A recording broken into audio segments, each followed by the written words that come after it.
Welcome to Rising Tides, the business podcast where we explore how business professionals across industries make waves and rise above the competition.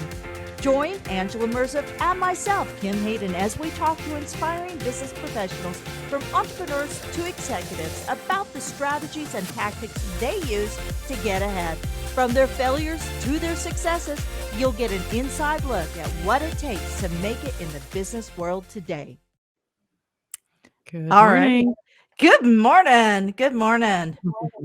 So I'm glad you're here, Angela. You've had a rough week. So let's just let everybody Yeah. know. So, we all, those of us who have fur babies that come into our life, it can Mm. be a rough time saying goodbye. And Yep.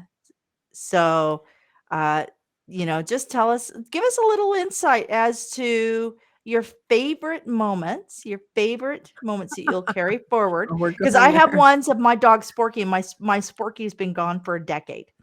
Tell us real quick and give us a favorite moment with Gizmo, your cat. Oh, well, he was just always here. He was always in this corner on the couch here with me. He's clipped out. He would have been clipped out here on the video, but he was always with me. He was one of those cats who was just so friendly and wanted to be friends with everybody. He forced his friendship on other cats when we had another cat. The other cat didn't want anything to do with him at first, but he just sat his big fat butt down on this other cat. And he's like, "You have to be my friend." And the other cat finally gave up and was like, "Fine, I guess we'll be friends." So he was a character. Yep. He was your first collaboration. He was your business buddy. He sat there, kept you Yeah. company and Yeah, everything.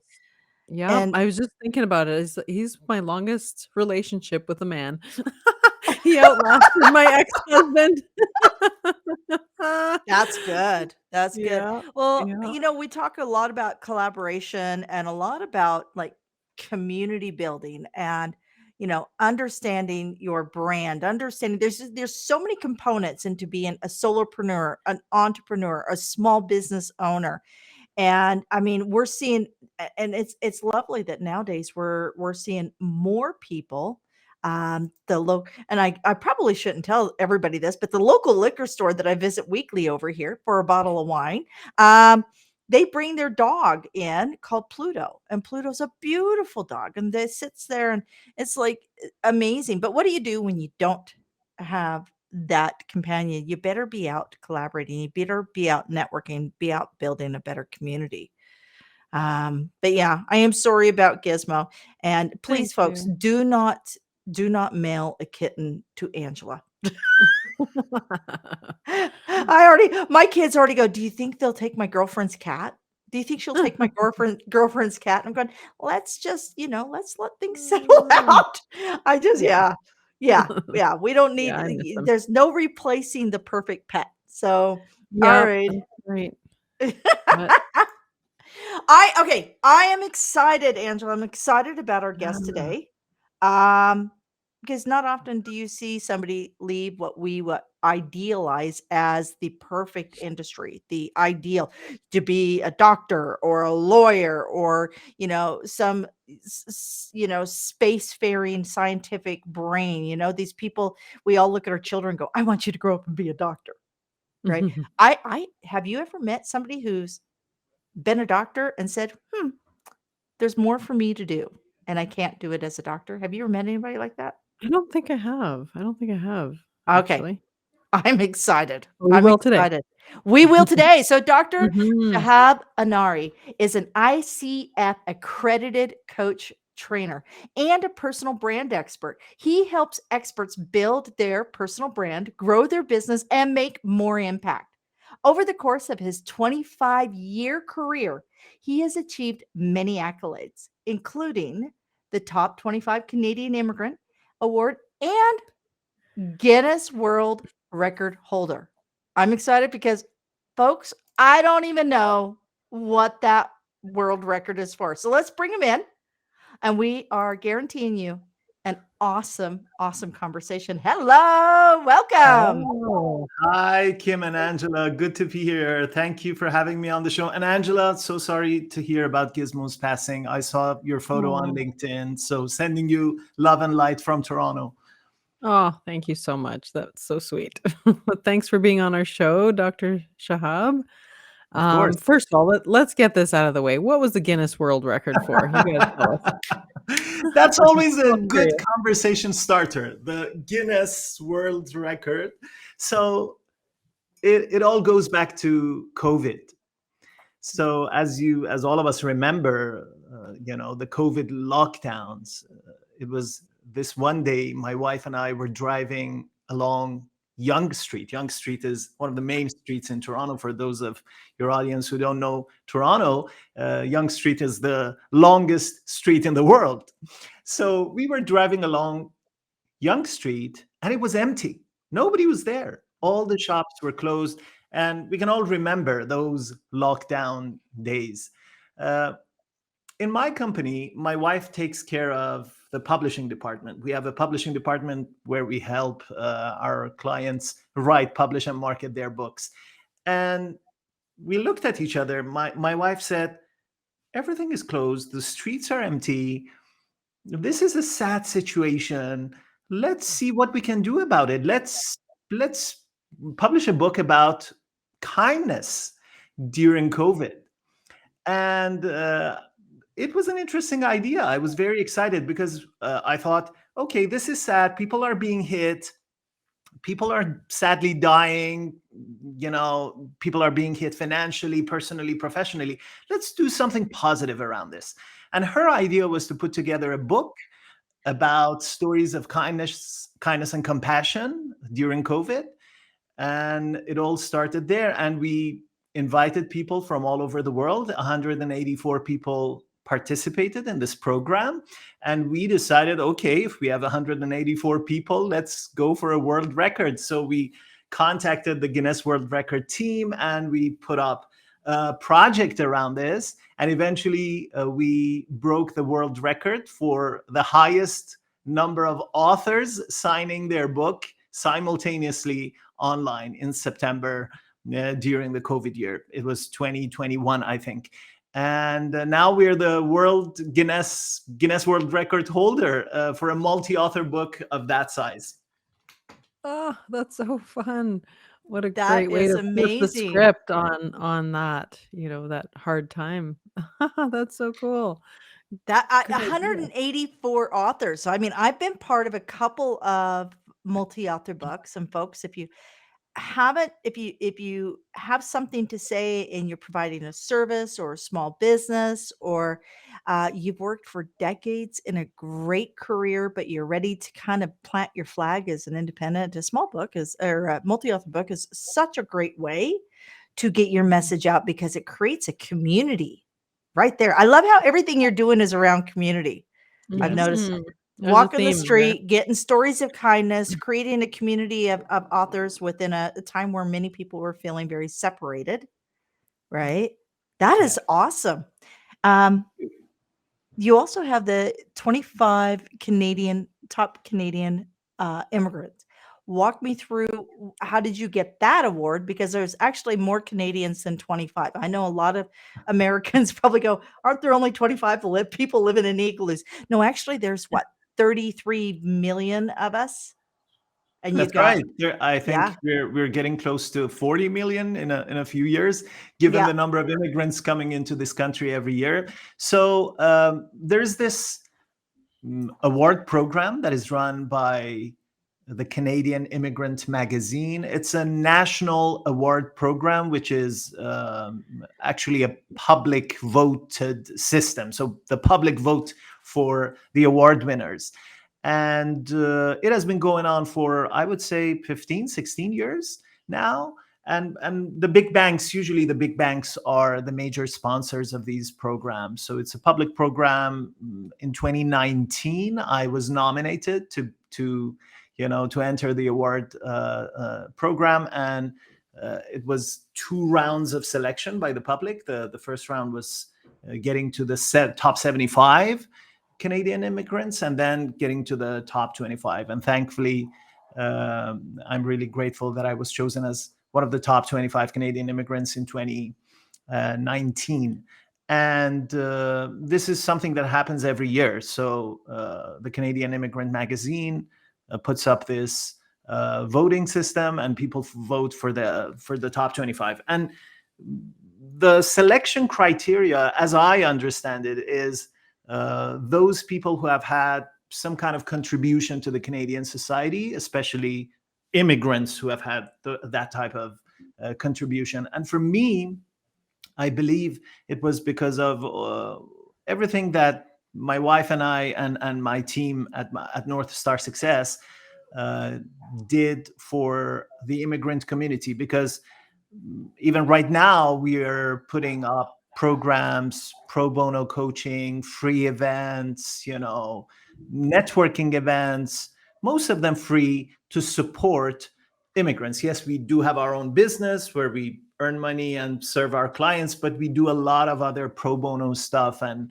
community service to bring immigrants together, help them through the transition period, create a community of like-minded people for them, so that they can feel that they belong and they can thrive in their new country.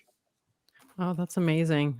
Yeah, my parents are immigrants. They immigrated from Egypt actually to Canada. And I can't imagine coming that far of a distance into a totally unknown culture and then have to, create a new life from that. So it's amazing. And part of this podcast is, I mean, it's called Rising Tides, and part of the ethos of this podcast is just that. How do we help everyone around us? How do we help our community? How do we rise the tides for everyone so that we all succeed? So I love that you're doing this work for your community.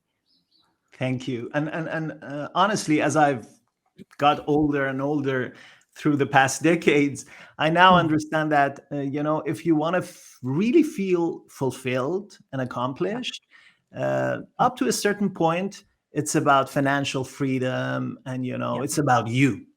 But after a Yeah. certain point, one gets the deeper meaning and significance in life. And I don't want to be philosophical here. That's how I truly feel and think about it. After a certain point, the true meaning and significance of life comes from serving others. I totally Yep. agree. I totally agree with that. Well, let's talk a bit about your transition from being a medical doctor, as we talked about in the intro, and now you're a coach, business coach, and you're a branding expert, and you help people with those things in their business. So walk us through the history of that, for what got you from there to here, and what was the catalyst that caused the change. Yeah, yeah. So 20 something years ago, uh, 20 something. I'm now thinking about the dates. I'm old. 20 something. Okay, I win that one. I'm older than everybody on this podcast, but I'm so close. I'm close. No, you ladies look really young. I don't know. Anyway, 20 something years ago, I graduated from med school back then in my home country of Iran.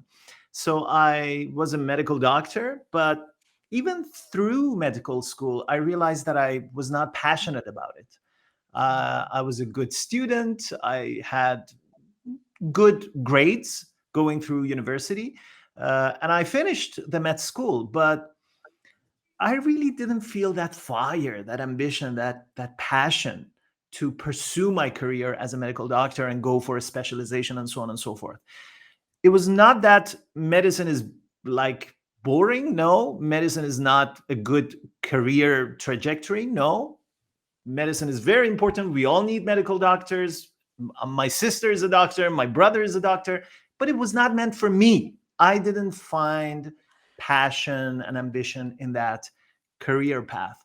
So I started, drilling down into myself, doing some self reflection, trying stuff out. And I started teaching high school students as a medical student. So I started going to high schools and teach high school students, and I really found it rewarding. Mm. I taught high school students, and I felt that connection, and I saw them improving in whatever areas that I was teaching them in, and I was making money. So everything came together, and I realized probably my passion lays somewhere else, and my true genius lies in areas where I can be a trainer or a coach or a consultant. And those were the early signs for me to realize that medicine is not meant for me. I need to divert my path into training and coaching. And this didn't happen in an instant. It was not an overnight decision. It took me years and years, especially going through the med school, to get crystal clear about the fact that I don't want to pursue medicine. So it took me a few years. I eventually graduated from med school, but then I dedicated myself fully to the training and coaching and consulting industry. Hmm. Would you say Interesting. that you're the black sheep of your family now with all those doctors?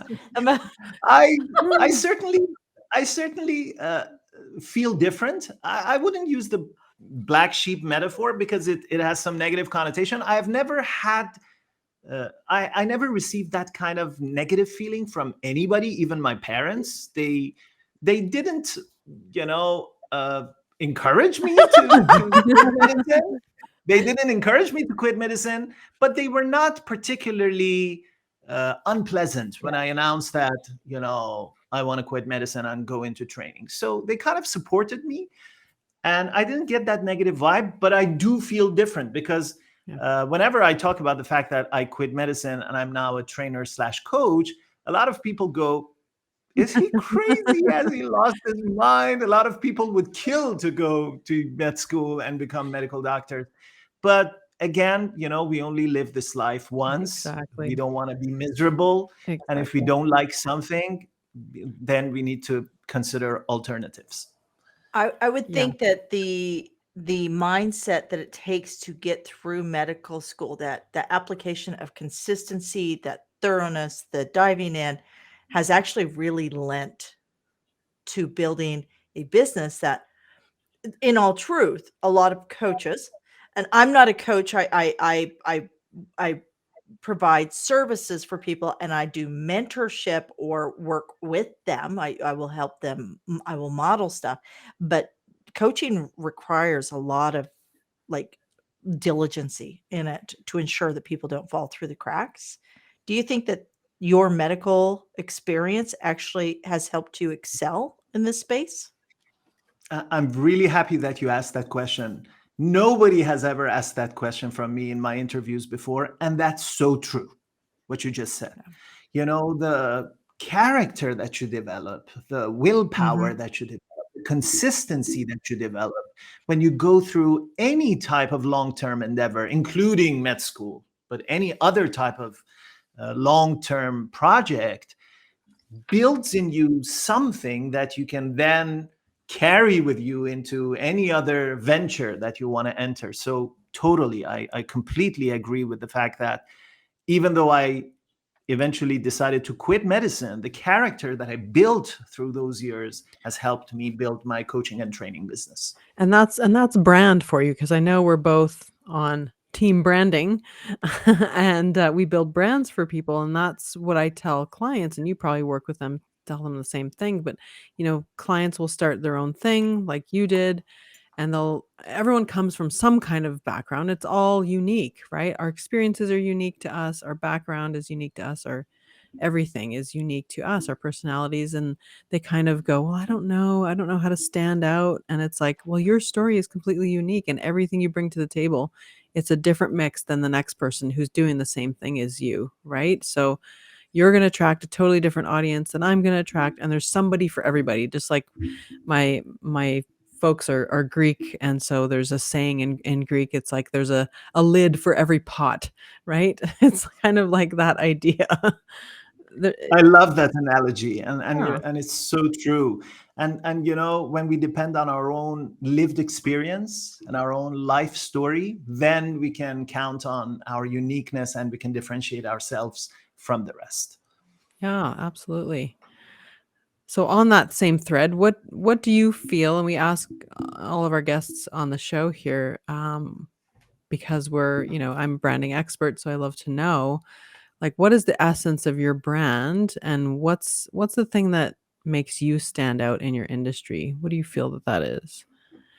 Yeah, so I always talk about my vision, my mission, and my values when I talk about my brand. So, because I'm so focused on the coaching and positive psychology fields, so my vision is for a world where everybody is flourishing based on the science of positive psychology. And my mission is to train coaches and trainers who can spread that message and that science into the world. And that's exactly what we're doing at North Star Success. One of the things that we do is that we certify coaches, we train coaches. And the other thing that we do is publishing, where we help those coaches and trainers get published and, build their brands and so on and so forth. And I always talk about these in my book. If I can have a plug for my Yeah, book, absolutely. the How of Personal Branding, and I share my methodology around personal branding because I talk about personal branding in terms of strategy.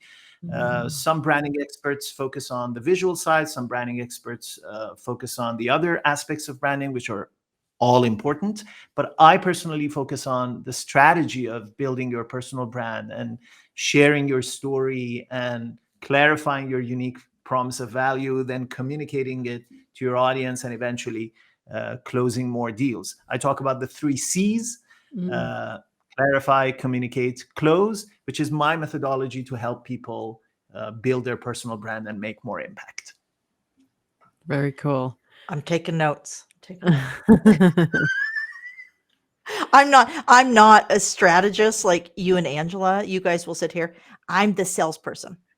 I'm the one that's running in front that will spend $200,000 on all the things they shouldn't have done before they finally get to the point where they have a strategy.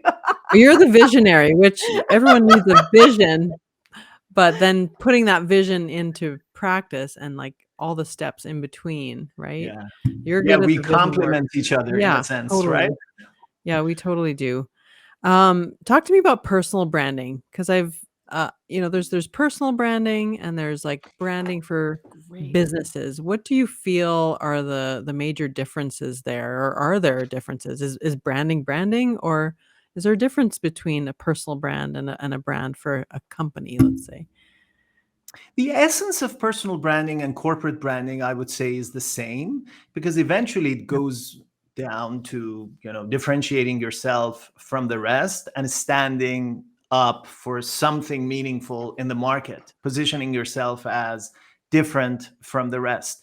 But I personally focus on personal branding because I help people like coaches and trainers who use their knowledge and skill to serve their audience. So, corporate brands exist, Starbucks of the world, Microsofts of the world, and other companies. Personal brands exist, like Richard Branson and Oprah's of the world, and Elon Musk's, and so on and so forth. And we might not be at their level as small business owners or solopreneurs, but we are unique and we can have our own unique promise of value. My simple definition of personal brand is your unique promise of value, something that you promise to your audience that is of value to them, helps them solve their problem, and is unique. So my whole thing around personal branding is to help my clients identify and exactly define what their unique promise of value is, and then go on and build marketing channels and sales strategies to monetize that.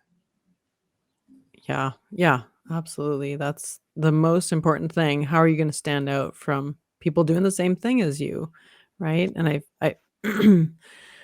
I feel like it's hard for us to find that on our own. It's like, if I can use an analogy from the medical system, it's like doing eye surgery on yourself is kind of how I talk about it. So you kind of need that outside perspective to come in and help you pull that out, which is probably what you do for clients. Because I don't know how your clients feel before they start working with you, but a lot of my clients feel like they don't even know how to communicate how they're different.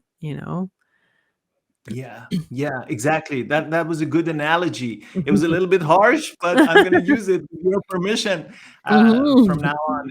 It's true, because you can only see so much, you can only understand so much, and if you have some sounding board, some expert helping you from outside of your box and walking you through a process step by step, then you can get clearer and clearer. And it's all about clarity.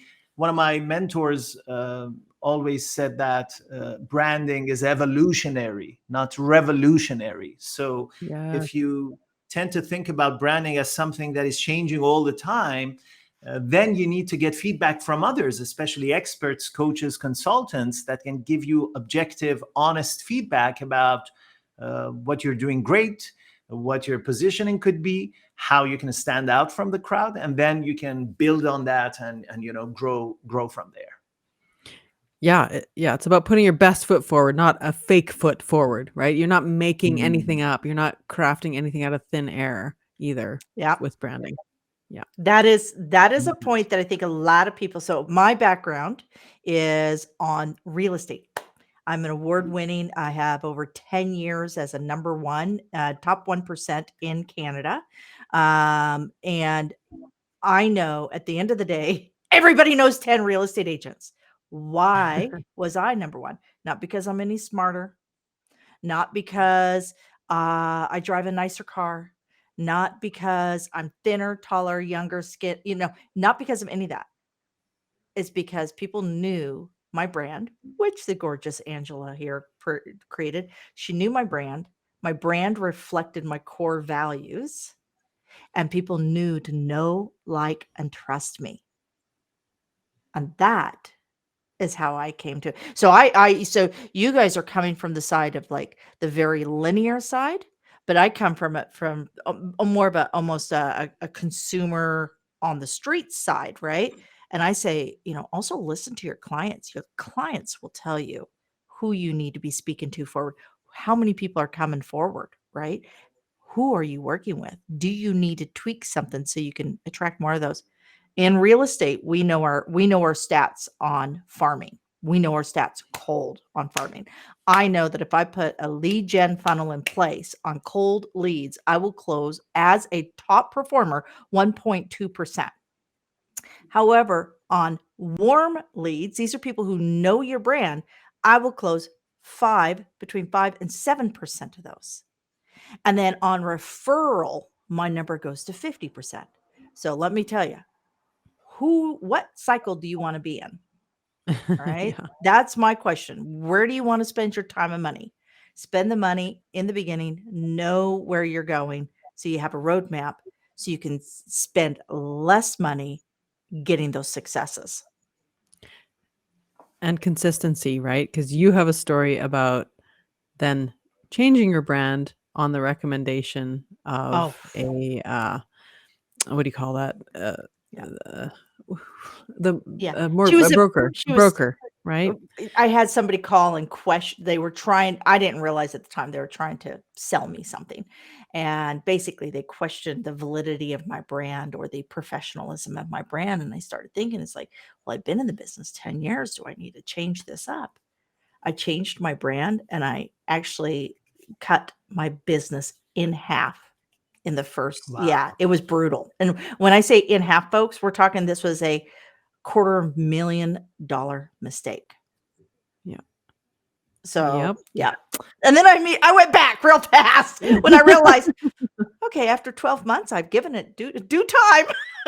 So, yeah, crazy. But yeah, brand is critical and it has to align. It has to align. And it's okay if it's quirky or weird. If you're quirky or weird like me, I'm totally cool with this. My mother grew up, Kimberly Joe, you're so unique. And just so you know, unique was like a backhanded compliment. Yeah. Is that what that is? Yep. And I always tell my clients, what makes you unique makes you successful. Sometimes we run away from our uniqueness, from our quirkiness. Yes. But exactly that can make you successful. Just like your lived experience as an analogy, something that is unique about you, you have to capitalize on that. if it's quirkiness, if it's the hat that you wear, if it's your background as a medical doctor, whatever that is that makes you unique, you have to build on that. Yeah, we all remember Russell Simmons. Was that his name? The exercise guy that wore sequins. Like he just went for it, Mm. right? That was his brand, and he was all in on it, and everyone knew him, right? Yeah, you have to be memorable, be known for something, and lean into it. Otherwise, people are going to find out who you really are anyway. So, what's the point in putting something out there that you're not? Um, well, let's get into some meaty advice here. So, um, what's the difference between, a business that's struggling and a personal or sorry, a business that's doing well and the branding aspect of that? So, walk us through, maybe some juicy tips for how you can go from, being yes, you're an expert at something, but nobody knows you, nobody trusts you, nobody, you're struggling. What are some Yeah. steps that we can take in our brand That's to a great go? question. Again, I'm going to use my 3 C's methodology, Angela. Yeah. Clarify, communicate, close, because it's a very simple way of thinking about how to grow your business, especially if you're in the beginning stages. So clarify your brand, define your brand. And by brand, just like I said, I mean your unique promise of value. Exactly define who your target market is, what you do for them, and how you're different. Of course, this is easier said than done. You need to spend some time, energy, effort, sometimes money into getting consultation from experts into defining exactly what that unique promise of value is. That's the first step, because if you don't have that foundation, you'll just be wasting your money and your energy and time just doing random stuff in the market. So that's the foundation, and we need to invest that time, energy, and effort upfront. Then the second C is communicate. And communicate is a simple word for marketing here, meaning you need to communicate that promise of value to your target audience. And in today's world, I believe you need to be omnipresent. You need to be present everywhere. You need to take the multi-channel approach, because many years ago, I've been in business for 20 something years. Many years ago, if you just focused on one specific strategy, it used to work for so many years, and it was so stable, the market wasn't that competitive. But nowadays everything is changing and moving so fast that you need to have multiple channels of reaching your audience. And we now see that the social media giants are here one day and the next day they're gone. So if you put all of your eggs in just one basket, you're risking too much. So by that, I mean, don't just focus on Instagram. Don't just Mhm. focus on email marketing. Don't just focus on doing live events or podcasts or whatever. You need to be omnipresent. And at the beginning, it's difficult because most people, when they begin, they are solopreneurs and they're doing everything themselves. But even if you start with one channel, try to expand to other channels. And the sooner you can, hire people to do those types of work for you and build a team. And that's the second part, communicate. And the third part is the third C, which is close. And by close, I mean obviously sales. So the art of persuasion, the art of closing the deal, and building that trust with your audience, and showing them that you can solve their problems. And that's another skill set in itself. So if somebody is an expert in a field, but they're struggling, the first step that I would recommend that they do is to look at these 3 C's. Clarity. Are you 100% clear about your promise of value, your value proposition? The second C, communicate. Are you really active and consistent on different channels of marketing? And the third C, close. Are you really good at sales? Do you know how to have sales conversations and persuade people Mhm. authentically, honestly, but persuasively? So those are the 3 things that I would recommend any person at the beginning stages to take a look at and then build from there. Yeah. And the sooner the better. I know when I started my business, and a lot of us are probably this way. It's like, well, I'm an expert in XYZ, so it'll be easy. Like, I'll just go and do that thing and build it and they will come. But it's a lot more than that, isn't it? Well, Yeah. I'm very fortunate in the fact that I mean, my first job was selling Girl Scout cookies in the States. And how many Girl Scouts are Mm. there? So I knew I needed to get everybody on my block converted. And cookies are cookies. I can get cookies at the grocery store. Why are you gonna? And I every year, because I grew up very poor, I grew up like total trailer park kind of gal. Um, I earned my Girl Scout trip every year because I outlined the benefits of why buying the cookies from me would benefit them, right? So I got to know my customers in my area so I could hit my 100 bucks sold so I can go to Camp Sequoia. Just, in Kansas, Camp Sequoia, just outside of Wichita, Kansas, is a Girl Scout camp. And it's actually cookies spelt backwards, just letting you know. 'Cause that's how creative Oh, we no. are in Kansas. I didn't even put that But together. but the reality is if people don't know you, why use you? There are hundreds of people. There is Shakespeare. Shakespeare wrote there are 7 original storylines,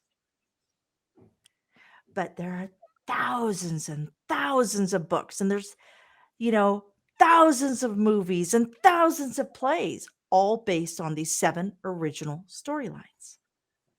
And each one's going to speak to you differently because you're going to align with that producer or that actor or that writer. So I think that's really important is to know instead of why me, it has to be why not me? What is the piece in there that is uniquely me? And like I said, everybody knows. How many real estate agents do you know, Dr. Shahib? Yeah, everybody has a real estate agent, at least one in their family, right? Exactly. So So I try think to Toronto has the most yes. in Canada, like the most registered. Like, they're not all active, but the most I'm registered not real estate surprised. agents. I'm not surprised. There are lots of real estate agents. There's so much competition. There's so much possibility and so much wealth to be made in this industry. But you have to you need to Yep. become the go-to person in your field. Otherwise, just bearing the title of real estate agent won't get you customers. Yeah, Yep. absolutely. Absolutely. And you talked a bit before about you use psychology in your coaching. Can you talk to us a bit about that? How Yeah. does psychology play into this?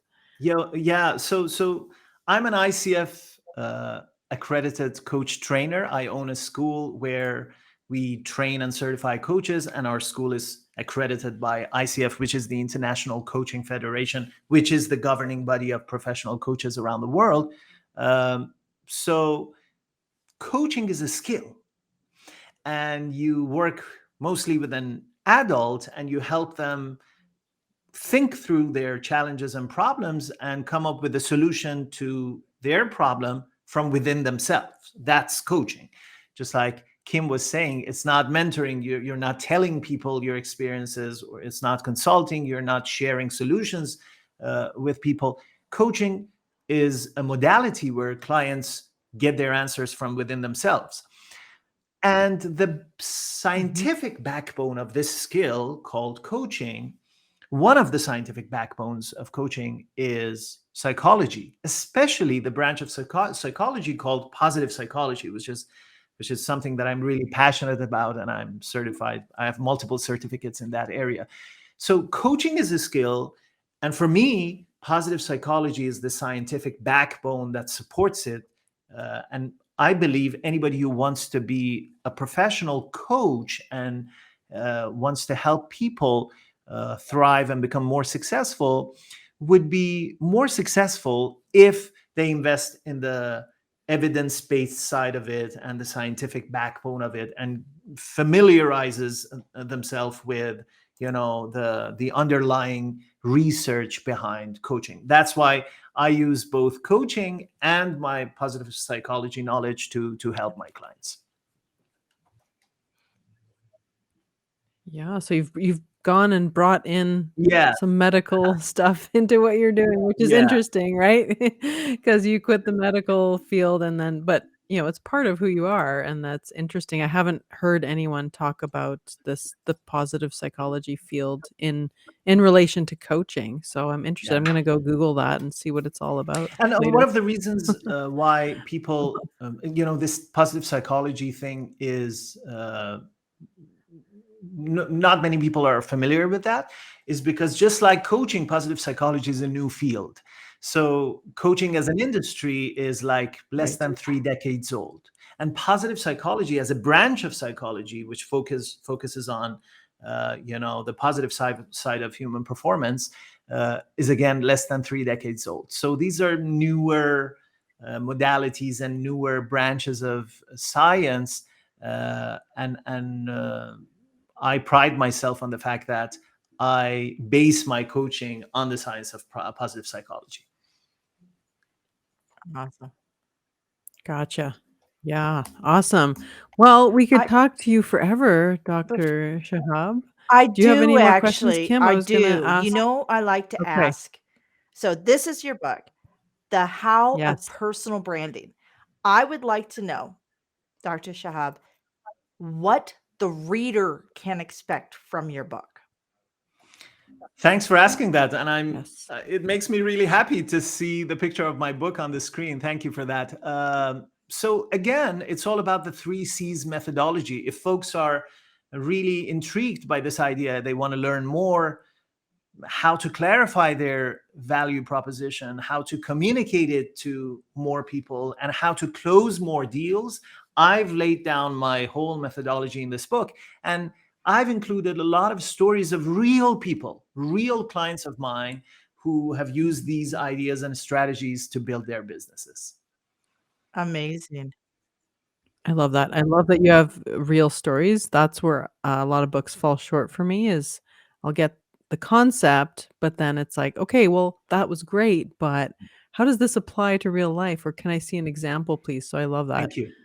So that you have that. I'm very much, I have to learn basically practicum style. I need to see the experience of it. I don't I I'm ADHD hardcore. And but that makes me a great creator, right? And I love, right? But it's also is a challenge for me to learn linear style. I need to learn in a practicum space, and that's where having those stories is amazing. Um, Real quick before we close out today, I would love for you to share, where can people find you, follow you, and engage you? Thank you so much for that question. I'm on LinkedIn, Shahab Anari, and my website is northstarsuccess.com. If folks are interested in the branding side or the publishing side, either one, they can visit my website at northstarsuccess.com. And you have, my understanding, some different like resources on your site, correct? Yes, so we have free training, we have blogs, we even have, right now, we have a current offer for a multi author project, if I may share. So if folks are Absolutely. interested in becoming a published author, they can book a free consultation with me or one of the people on my team.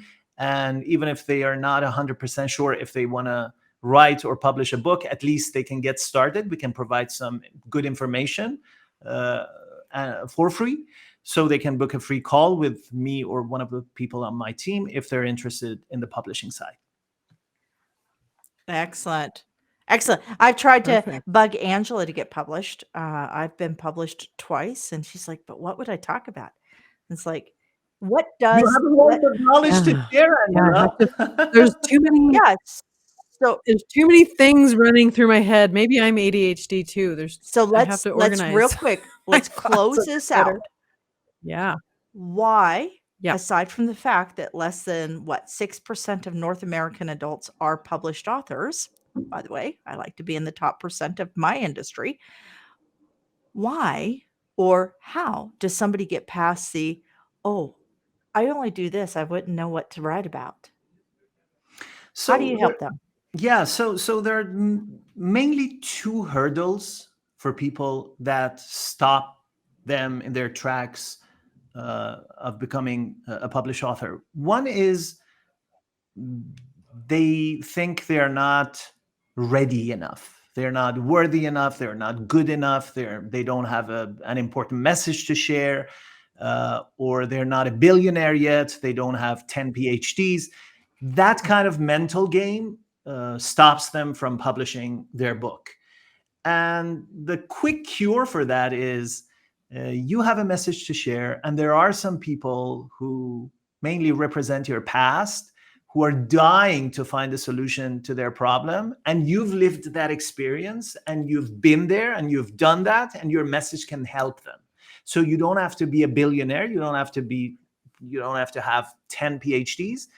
You just have to be a few steps, further ahead from your audience to be able to help them. So that's one thing, the mental game. And the second thing that stops them is, how do I get started? Where do I start? I have all these ideas and all these stories and all these things that I want to share.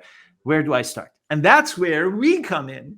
So actually, my wife comes in. My wife and her team comes in, and they help clients, get clear on their message, and they give the author a step-by-step framework, and they hold their hand and help them along the way so that eventually they write and publish their book.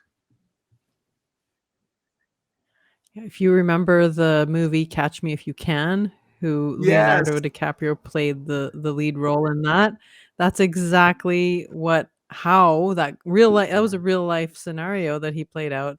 That's exactly when they interviewed him and they caught him. How he got away with everything is he just had to stay one chapter ahead Yes. of everybody. He faked being a doctor, like a surgeon, I believe. Do you things, and- concur? Do you concur? I love that movie. That's exactly that's an example of the idea that I shared. It might be a negative example, the Catch Me If You Can movie. Well, that's what I was going to say. He was a total fraud, and these folks are not. They're actually legitimate experts. So why do we have this idea about ourselves that, Exactly. we don't have anything to share? Yeah. And once you get published and share your message, you will hear from people who have read your book and their lives have changed. And this is the most beautiful thing in the world. Yep. A lot of good things happen after a good mindset shift. That's all I'll So say. true. So true. We'll leave on that note. Shift your mindset, Alrighty. shift your life. All right, Alrighty. folks. Dr. Shahab, do you believe that your time was well served today? It was a pleasure to be on your show. I really loved our conversation and your energy. So grateful. Excellent. And you know what, everybody out there, I hope that you feel that your time is well served. I know my time was. How about you, Angela? Excellent as always. But yes, it was so great to have you on the show. Thank you for Alrighty, coming. folks. Until next time, be sure to stick around for this awesome outro. This show is sponsored by Be Bold Branding. Kick that yawn-inducing mission statement to the curb. Visit BeBoldBranding.ca and grab your Bold Manifesto Workbook to create a bold message that connects. Thank you for joining us here at Rising Tides, your business podcast. Be sure to like, subscribe, comment, and share. And you can follow Angela and Kim over on LinkedIn.